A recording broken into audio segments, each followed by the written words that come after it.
हरे कृष्ण, राधे राधे। महात्मा सरयू दास ईश्वर के परम भक्त थे। भगवान की कथा कहने में उनको बड़ा आनंद मिलता था। उनका जन्म गुजरात के पारडी गांव में हुआ था। उनका जन्म नाम भोगीलाल था।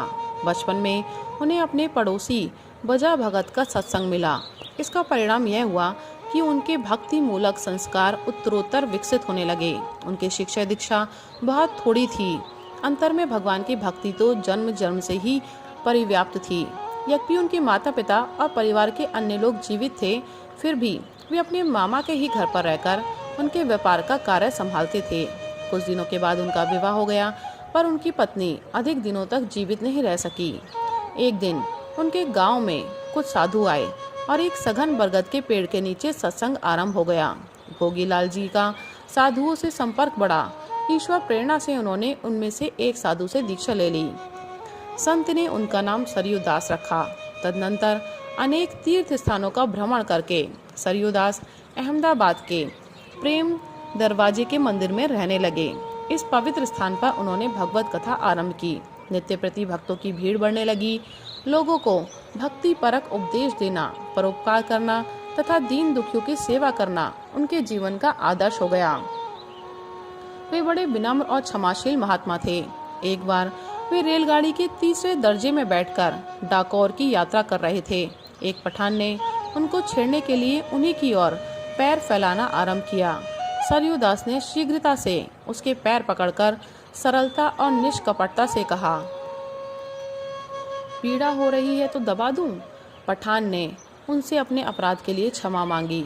सरयू दास जी महाराज बड़े त्यागी थे। उन्होंने तृष्णा और लोभ को कभी अपने पास नहीं फटकने दिया। वे सदा रूखा सूखा सादा भोजन करते थे। एक सज्जन डब्बे में रखकर उनका भोजन लाया करते थे। एक दिन महाराज जी ने डब्बा खोलकर देखा तो रोटी में घी अधिक लगा हुआ था। उन्होंने डब्बे को बंद कर अन्नपूर्णा को प्रणाम किया और उपवास किया। एक बार वे एक प्रसिद्ध सेठ से मिलने गए। पहले उसने कोई साधारण व्यक्ति समझकर उनसे मिलना अस्वीकार कर दिया, पर बाद में बंगले से बाहर निकलने पर उनको देखते ही चरणों पर गिरकर क्षमा मांगी और उनकी त्याग निष्ठा देखकर वह चकित हो गया। महाराज ने कुछ विद्यार्थियों और ब्राह्मण को भोजन देते रहने के लिए उसको आदेश दिया। वे बड़े निष्ठावान भक्त थे, सदा ईश्वर चिंतन में मस्त रहते थे। एक दिन वे सरिता स्नान करके लौटते समय एक रोगी की सेवा में लग गए। उनको वहां अधिक समय लग गया। इधर मंदिर में कथा सुनने वालों की भीड़ बढ़ने लगी। महाराज अपने समय के बड़े पक्के थे। भगवान ने भक्त का यश बढ़ाया। कहते हैं वे स्वयं प्रकट होकर कथा कहने लगे। कथा समाप्त होने पर लोग अपने अपने घर जाने लगे।